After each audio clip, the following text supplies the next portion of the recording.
نحمده ونصلي على رسوله الكريم اما بعد فقد قال الله تبارك وتعالى كما ورد في سورة النصر اعوذ بالله من الشيطان الرجيم بسم الله الرحمن الرحيم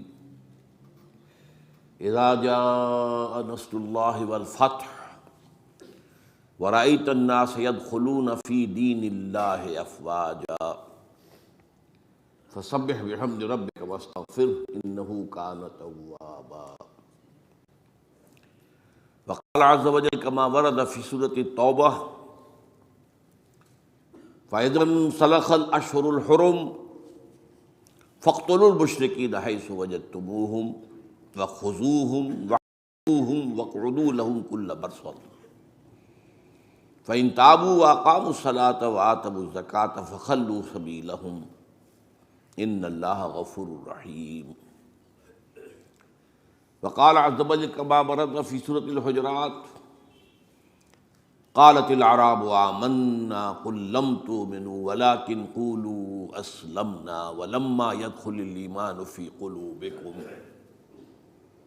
وإن تطيعوا الله ورسوله لا يلدكم من أعمالكم شيئا إن الله غفور رحيم. صدق الله العظيم.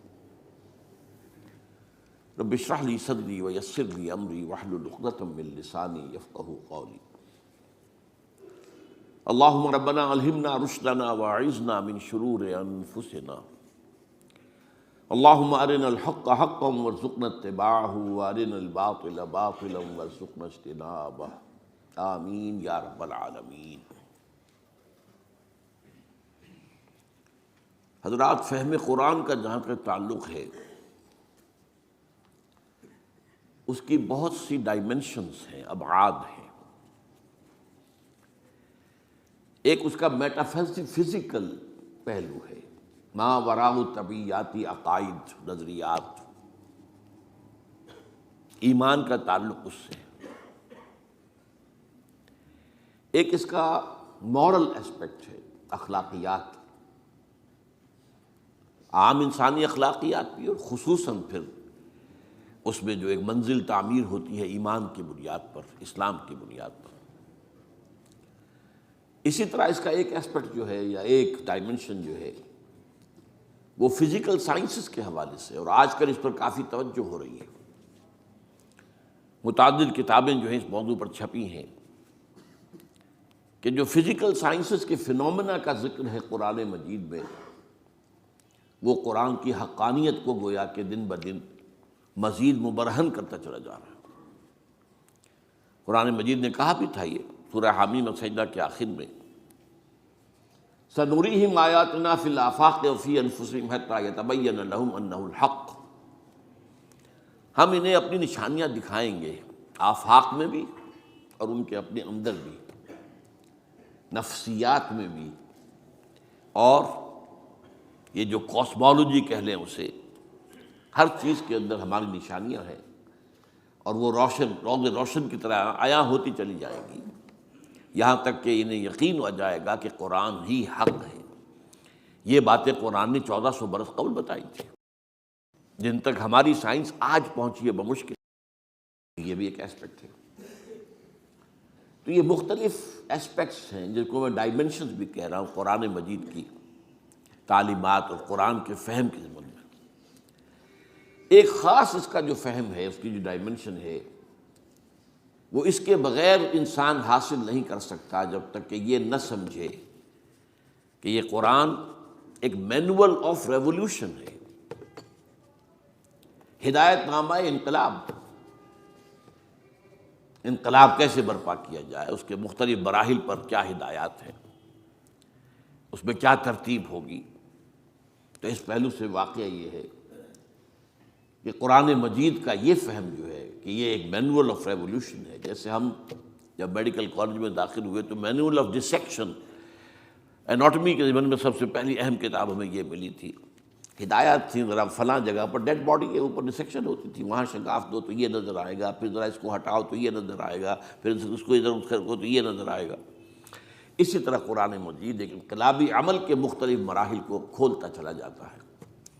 جب تک کوئی شخص اس پہلو سے قرآن پر غور نہ کرے، قرآن کا یہ خاص پہلو جو ہے فہم کا، وہ اس پر واضح نہیں ہو سکتا۔ اسی طرح سیرت النبی کا معاملہ ہے۔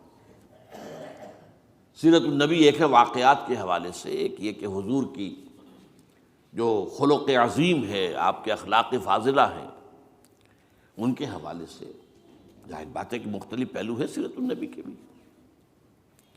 لیکن سیرت النبی کا بھی بعض پہلو ایسے ہیں اور بعض عقدے ایسے ہیں جو حل نہیں ہوتے جب تک یہ انقلاب کی بات سامنے نہ ہو،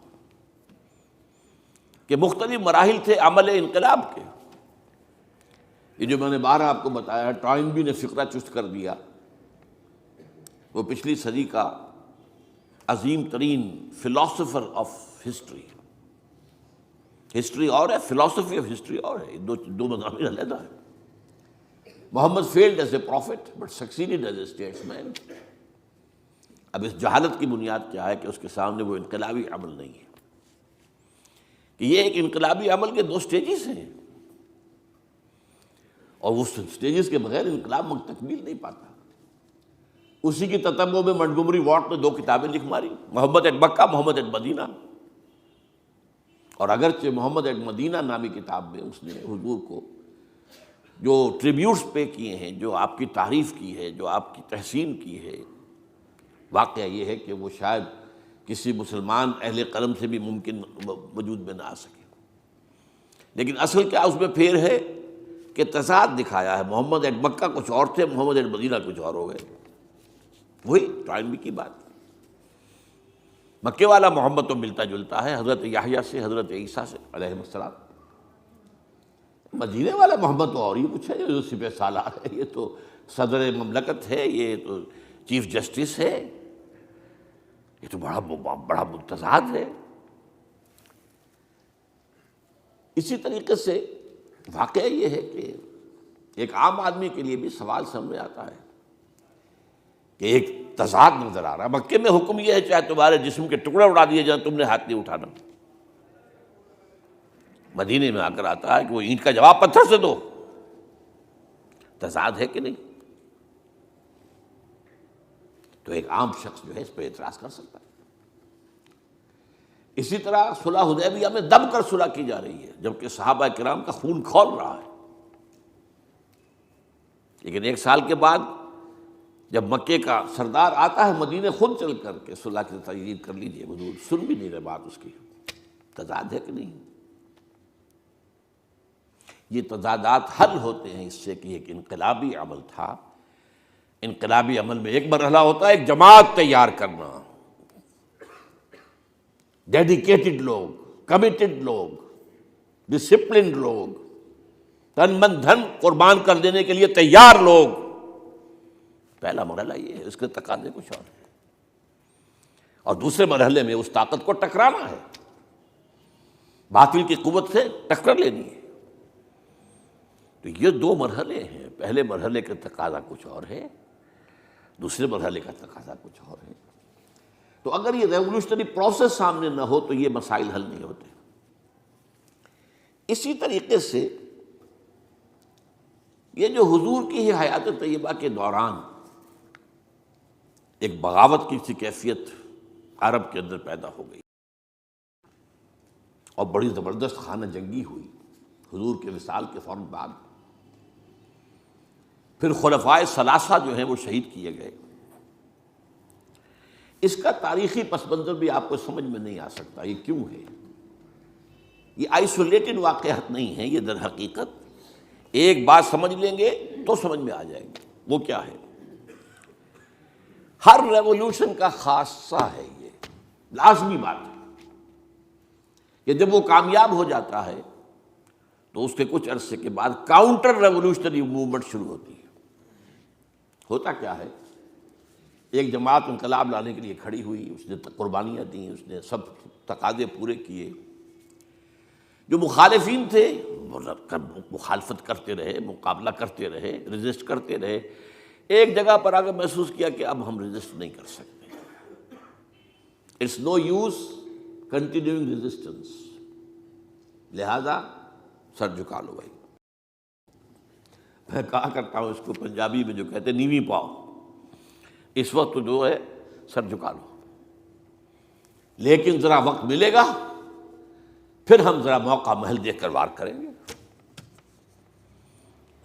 یہ ہر ریولوشن کا خاصہ ہے، ہر ریولوشن کا، کہ آخری سٹیج پر آ کر مخالفین جو انقلاب کے ہوتے ہیں وہ دب جاتے ہیں، چھپ جاتے ہیں، کور لے لیتے ہیں، اور پھر موقع دیکھتے ہیں اور موقع پر پھر وہ بغاوت کرتے ہیں، اس ریولوشن کو ختم کرنے کی کوشش کرتے ہیں۔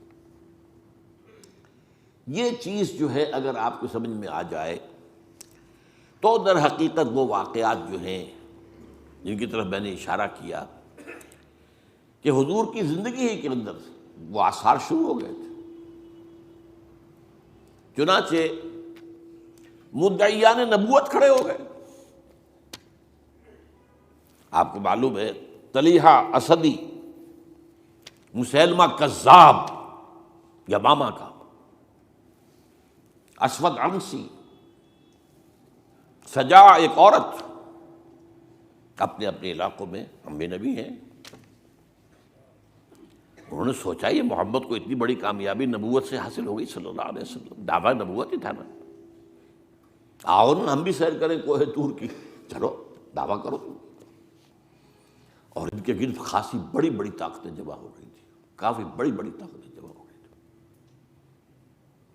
چنانچہ مسیلمہ کذاب نے تو جو رزسٹ کیا ہے، کیونکہ بالآخر جو ہے یہ ایک نبی نبوت کا دعویٰ کرنے والا مرد مسیلمہ اور ایک عورت سجا، ان دونوں نے آپس میں شادی بھی کر لی تھی، وہ تو ڈبل نبوت ہو گئی پھر۔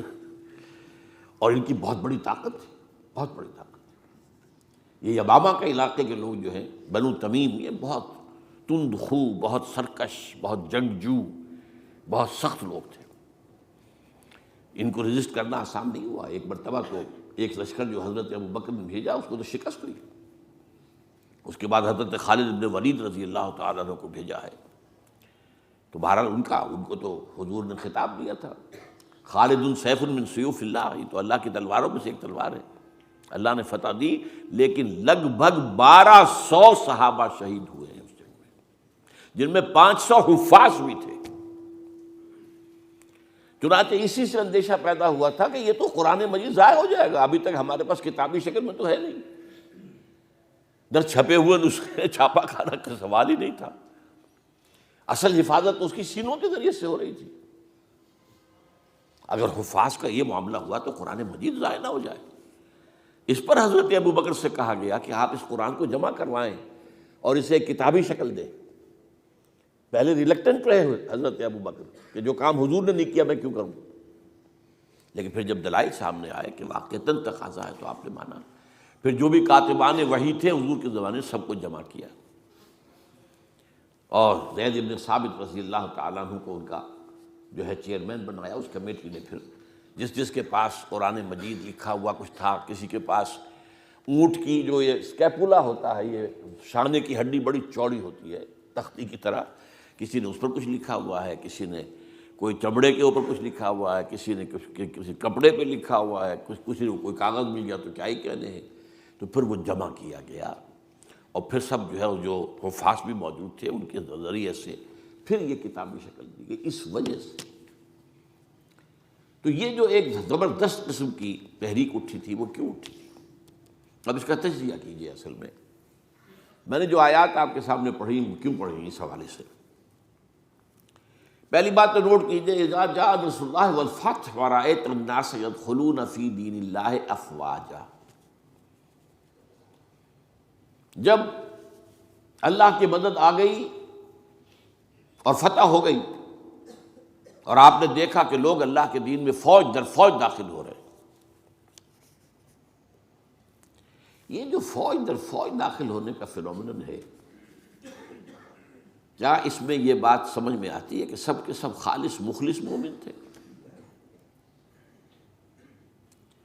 وہ تو یہ ہے کہ فتح کے بعد اب انہوں نے سمجھا کہ جب مسلمانوں نے مکہ فتح کر لیا تو اب کون ان کے مقابلے میں آئے گا؟ قریش شکست کھا گئے،